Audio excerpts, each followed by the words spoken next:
रात के सन्नाटे और आसमान में बिखरे तारों के बीच रात 2 बजे ट्रेन देवगढ़ गांव पहुंचती है।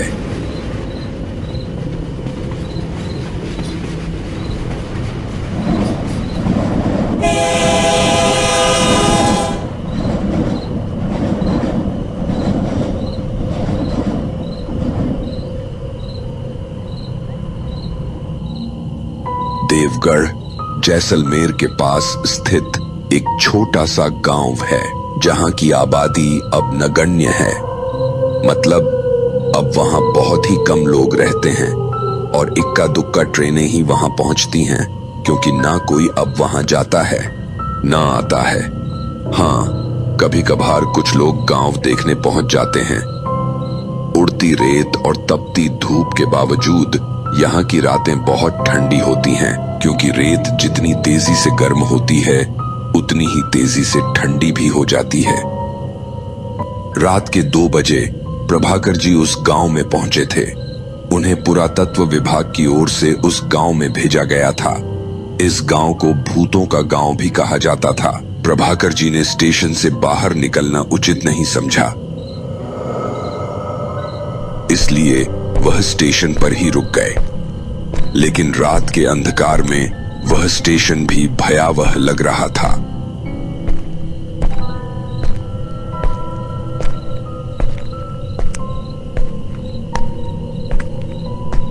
वे स्टेशन मास्टर के टूटे फूटे केबिन में गए।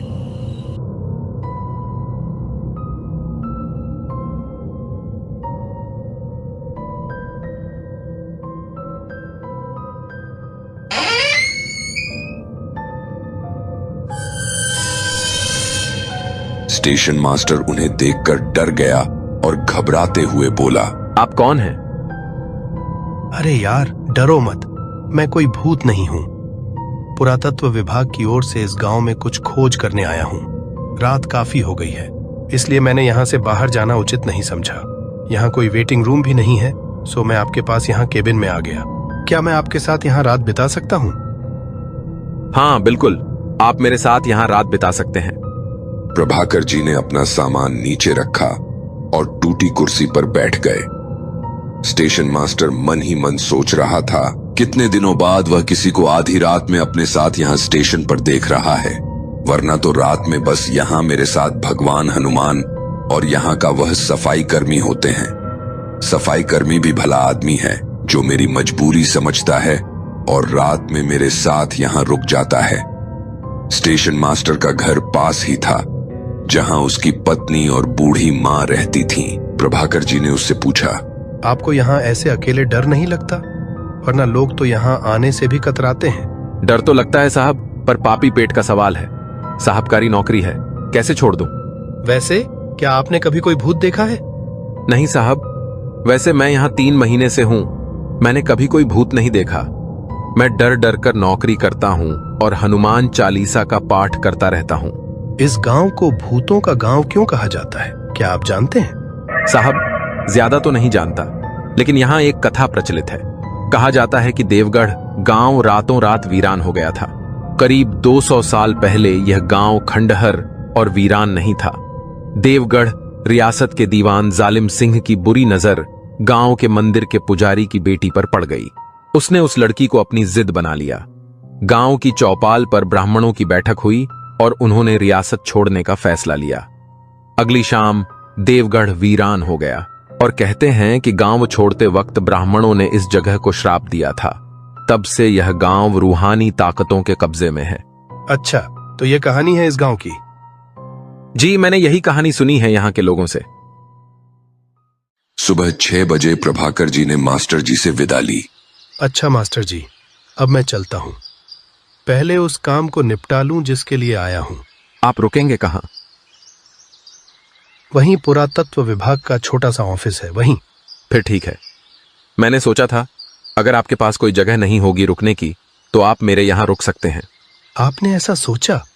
आप सचमुच में बहुत अच्छे हैं मास्टर जी, वरना आज के जमाने में कोई किसी अजनबी को अपने यहाँ रुकने नहीं कहता। आपका तहे दिल से शुक्रिया। इसमें शुक्रिया की कोई बात नहीं है। आप हमारे मेहमान हैं और मेहमान हमारे यहाँ भगवान स्वरूप होता है। प्रभाकर जी केबिन से निकलने के बाद प्लेटफॉर्म पर पहुंचे।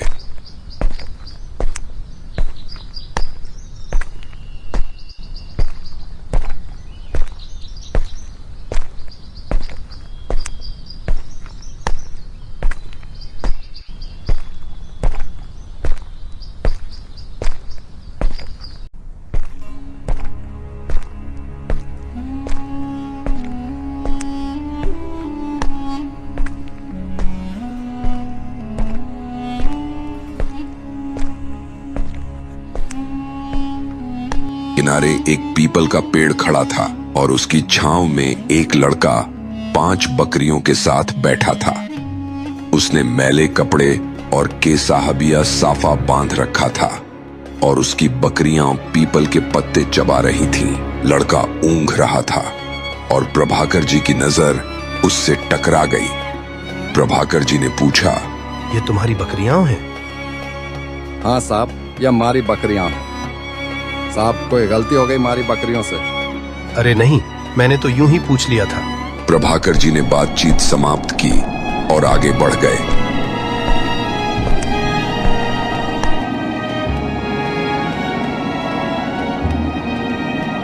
लेकिन जब कुछ दूर जाकर उन्होंने पीछे मुड़कर देखा तो उनके होश उड़ गए। वहां न तो वह लड़का था न उसकी बकरियां। पीपल का पेड़ भी सुनसान और खाली था। प्रभाकर जी के पसीने छूट गए और उन्होंने अपने कदम तेजी से बढ़ा दिए।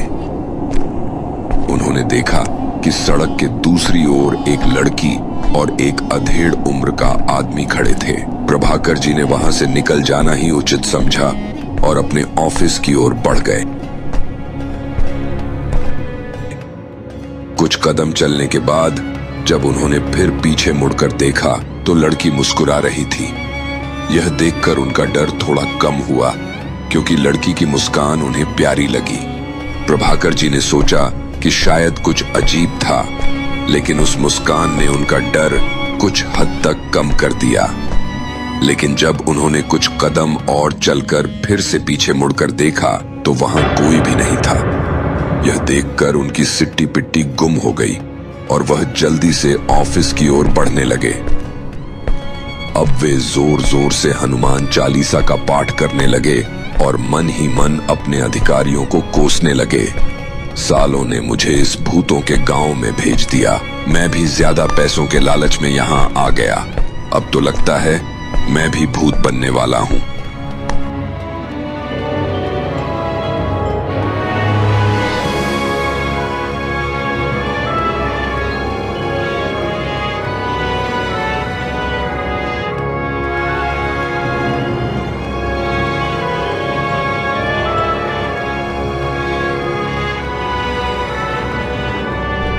जैसे तैसे हनुमान चालीसा का पाठ करते हुए प्रभाकर जी पुरातत्व विभाग के ऑफिस पहुंचे।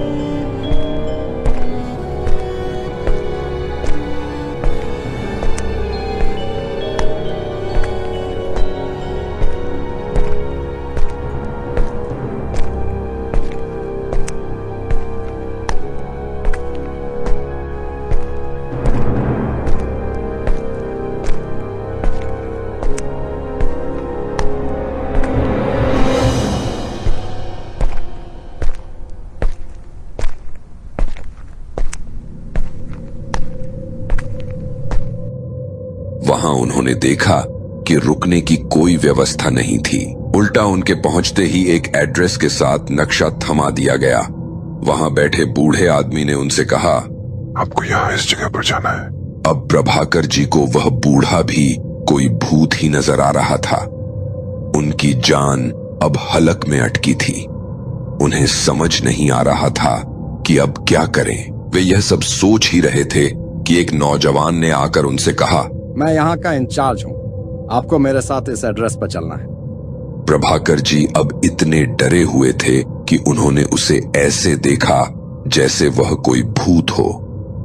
उन्होंने उसके पैरों की तरफ देखा, फिर उसकी उंगलियों की तरफ देखा और फिर 4 कदम चलकर पीछे मुड़कर उसकी तरफ देखा। या आप क्या कर रहे हैं साहब? आप किसी भूत से मिलकर तो नहीं आ रहे हैं? यही समझ लीजिए साहब जी, सुबह से यहाँ भूतों से ही मिल रहा हूँ और बातें कर रहा हूँ, फिर भी जिंदा हूँ। यह बोलकर प्रभाकर जी एक कुर्सी पर धम से बैठ गए। प्रभाकर जी कुर्सी पर बैठकर एक गहरी सांस लेते हैं और नौजवान से कहते हैं, देखिए साहब जी, अभी मेरी हालत बहुत खराब हो चुकी है।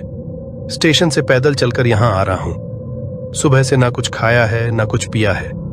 नहाना तो छोड़िए, फ्रेश भी नहीं हुआ हूँ। बस सुबह से भूतों से मेरी मुलाकात हो रही है। साहब, मेरा नाम विकास यादव है। कृपया मुझे विकास ही कहें, साहब ना कहें। आप मुझसे ओहदे और उम्र दोनों में बड़े हैं।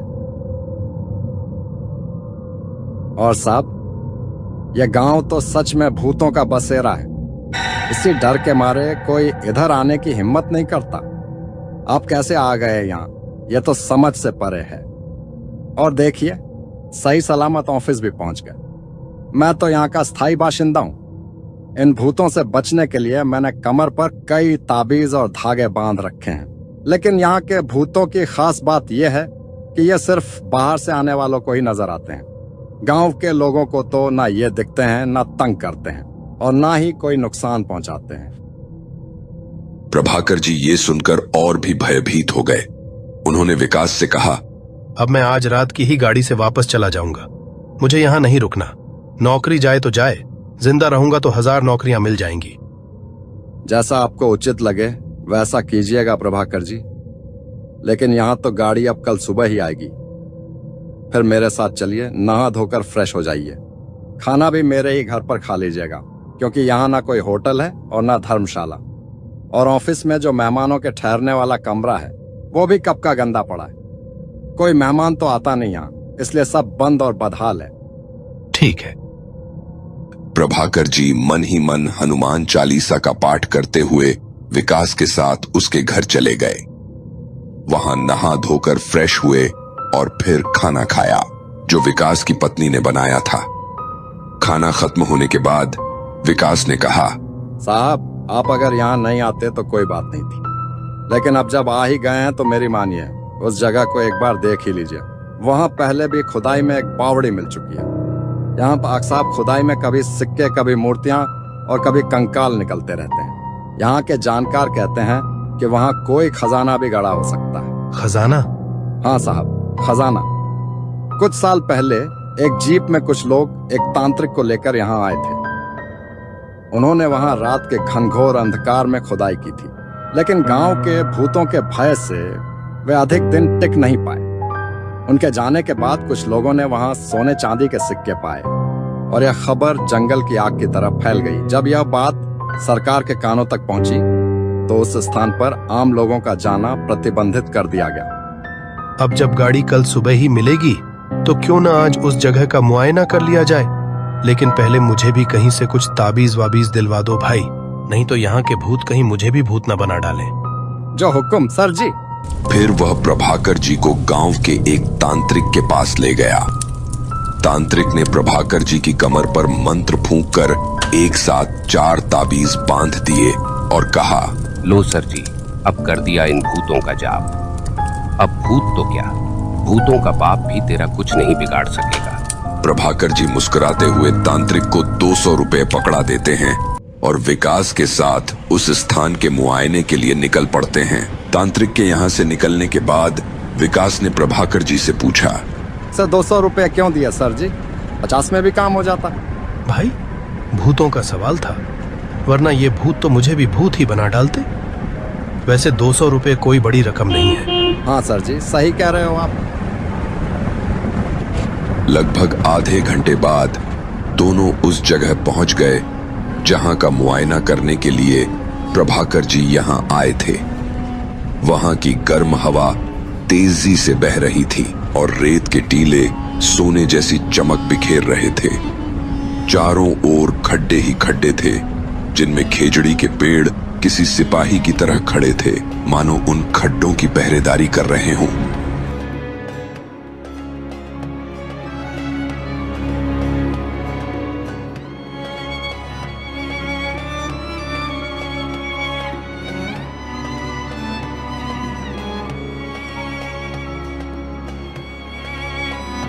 प्रभाकर जी यह सब देख ही रहे थे कि अचानक उनकी नजर एक गडरिये पर पड़ी जो खेजड़ी के पेड़ के नीचे से उन्हें घूर घूर कर देख रहा था। उसकी आंखें बटन जैसी थीं और सर पर मैली कुचैली धोती का साफा बांध रखा था। उसकी भेड़ें खेजड़ी की झूलती डालियों के पत्ते चबा रही थीं। कांटों के बीच भी वह गड़हरियां प्रभाकर जी को किसी भूत से कम नहीं लग रहा था।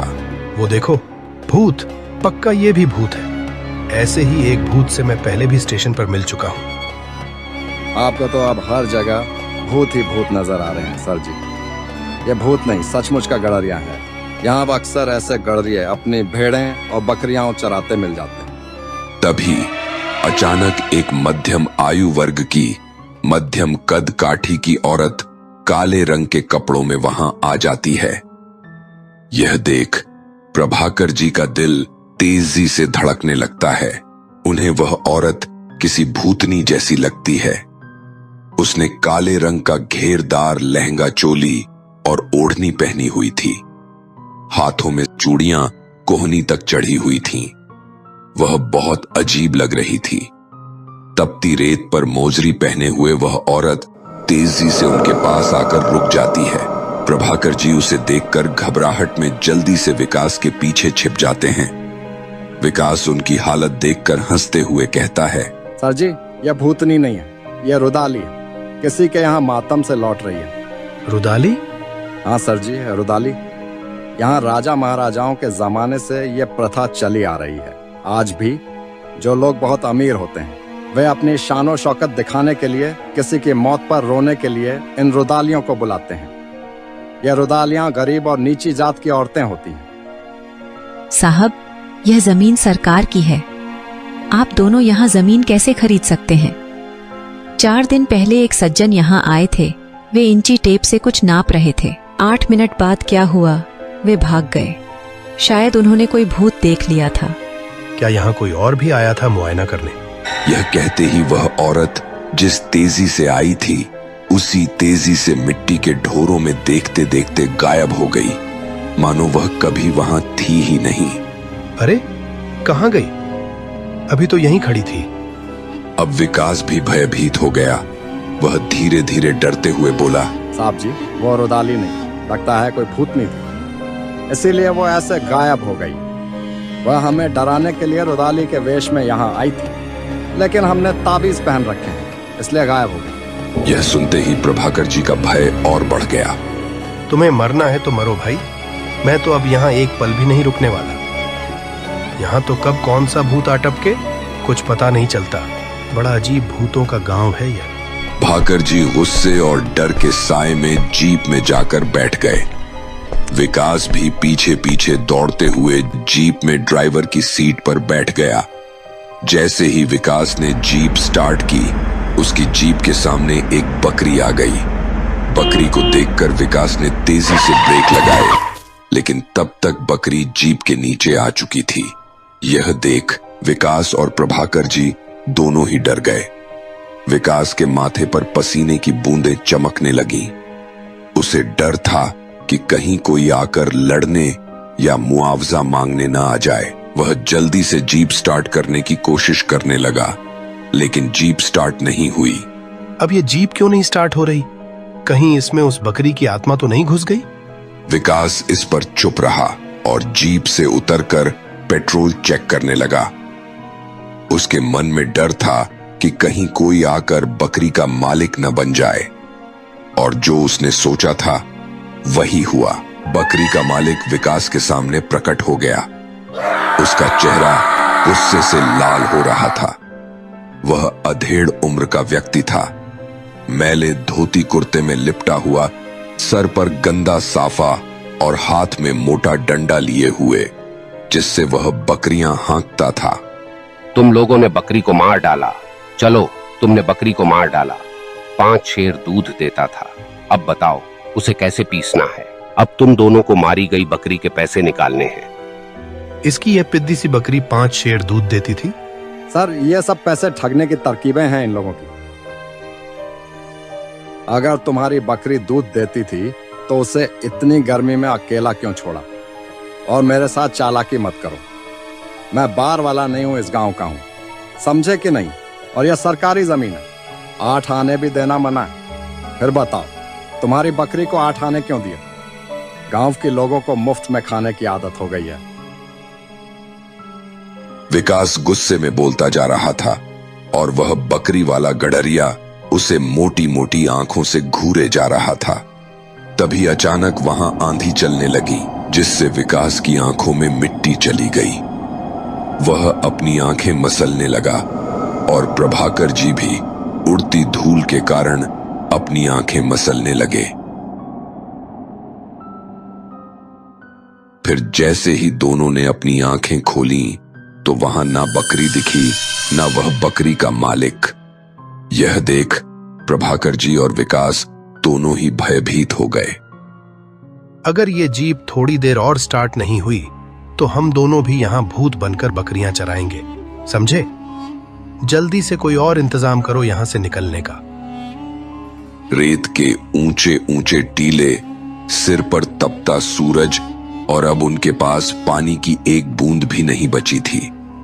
खाने को तो वे कुछ लाए ही नहीं थे।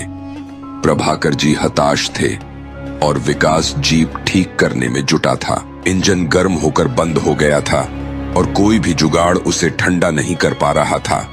अब उन दोनों का भूतों से डर कम और इस सुनसान जगह पर रात बिताने का डर अधिक सताने लगा, क्योंकि अभी तक प्रभाकर जी को कोई खतरनाक भूत नहीं मिला था। जितने भी भूत मिले थे वे उन्हें सिर्फ दर्शन देकर गायब हो जाते थे। धीरे धीरे रात घिरने लगी और मौसम भी ठंडा हो गया। वो सुनसान जगह अब और भी डरावनी लग रही थी। रात के 8 बज गए और वे दोनों जीप के अंदर बैठे हनुमान चालीसा का पाठ कर रहे थे। भूख प्यास की सारी सुध बुध जैसे गायब हो गई थी। दोनों बस रात गुजरने का इंतजार कर रहे थे।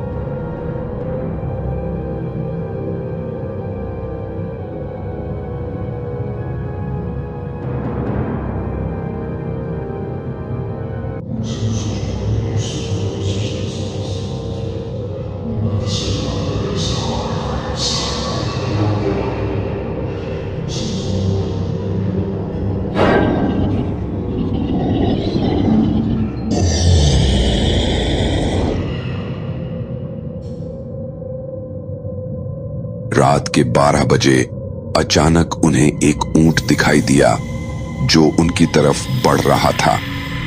अब मानो खतरे की घंटी बज चुकी थी। ऊंट पर बैठा लड़का बेहद डरावना था। माथे पर टांके, हाथ पैरों पर खुले जख्म से रिश्ता खून, खड़े हुए भूरे बाल और बड़े नुकीले दांत। लेकिन अजीब बात यह थी कि प्रभाकर जी और विकास को ऊंट तो दिख रहा था, पर उस पर बैठा लड़का नजर नहीं आ रहा था। वे जीप में बैठे अपने डर को दबाने की कोशिश कर रहे थे और प्रभाकर जी हनुमान चालीसा पढ़ते हुए बीच बीच में विकास को डांट भी रहे थे।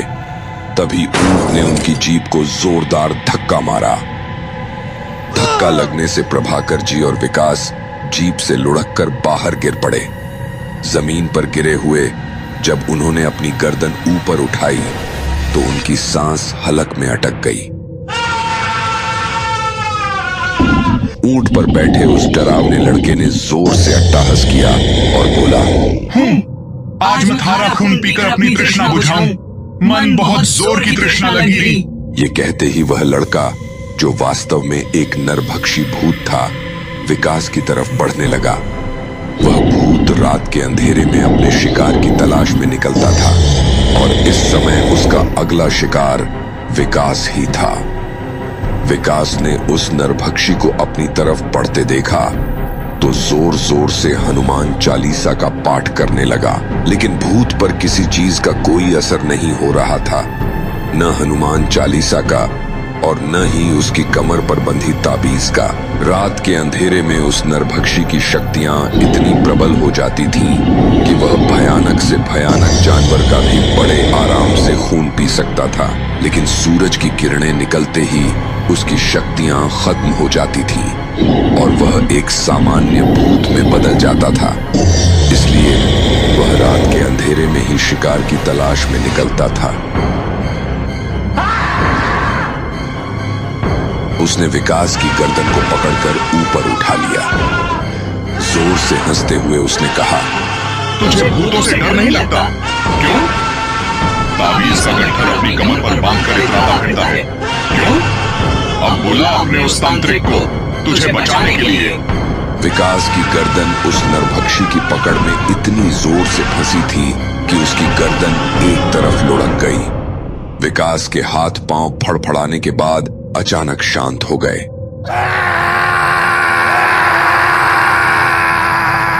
नरभक्षी ने फिर एक झटके में विकास को नीचे पटक दिया और उसकी गर्दन पर अपने लंबे लंबे दांत गड़ा दिए। वह विकास का खून पीने लगा और यह दृश्य बेहद भयावह था। जब नरभक्षी ने पूरा खून पी लिया तो उसने विकास का मांस नोच नोच कर खाना शुरू कर दिया। यह सब अपनी आंखों के सामने होता देख प्रभाकर जी चीखते हुए चिल्लाए, बचाओ बचाओ! लेकिन डर और सदमे के कारण वह बेहोश हो गए।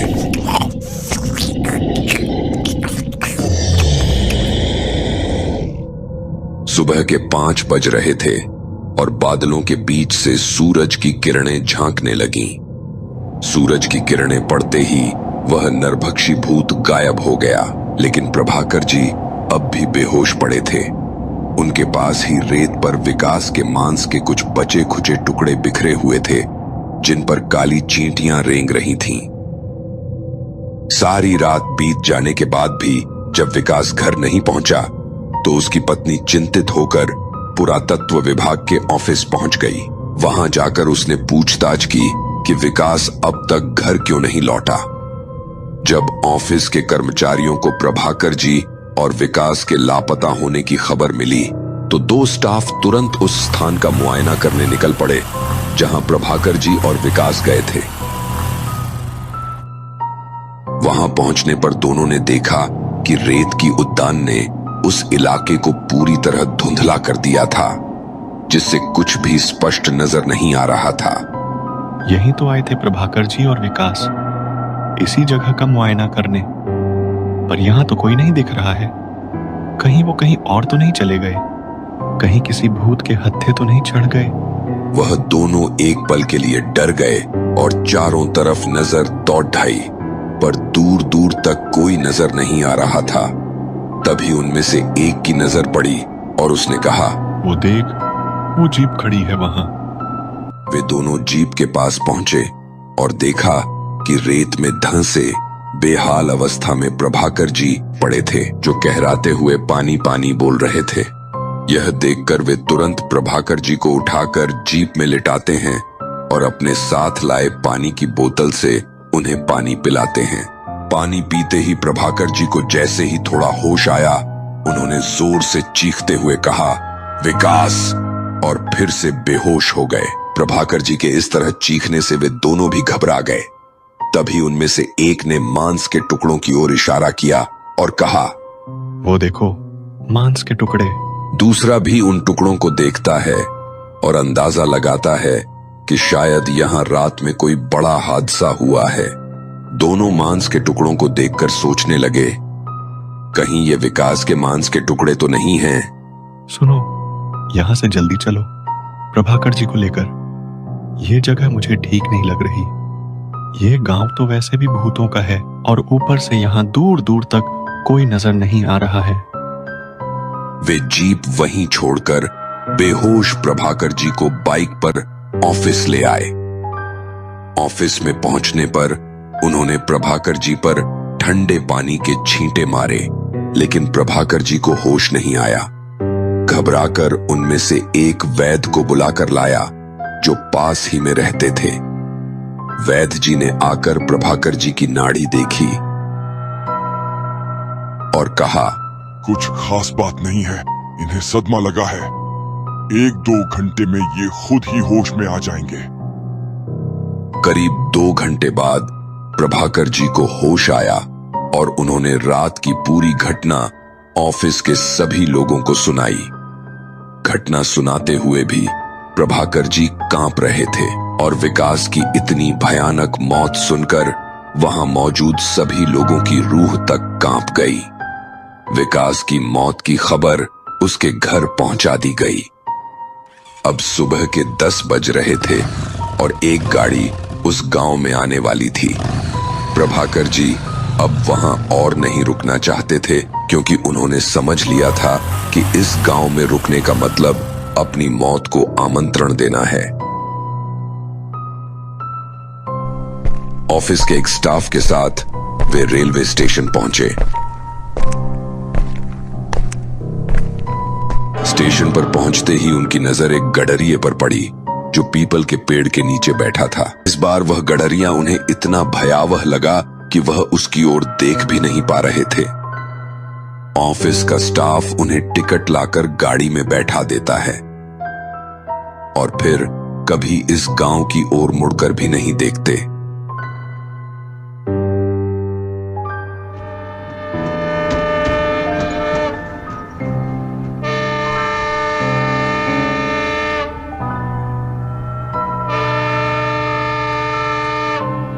विकास की पत्नी को गुजारा भत्ता दिया गया और सरकार ने इस गांव के लोगों की सुरक्षा के लिहाज से गांव को खाली करवा लिया। अब उस गांव में सिर्फ भूत रहते हैं। ना कोई रेलगाड़ी इस स्टेशन पर रुकती है और ना ही कोई आदमी अब वहां आता है। यह गांव हमेशा के लिए भूतों को समर्पित हो चुका है।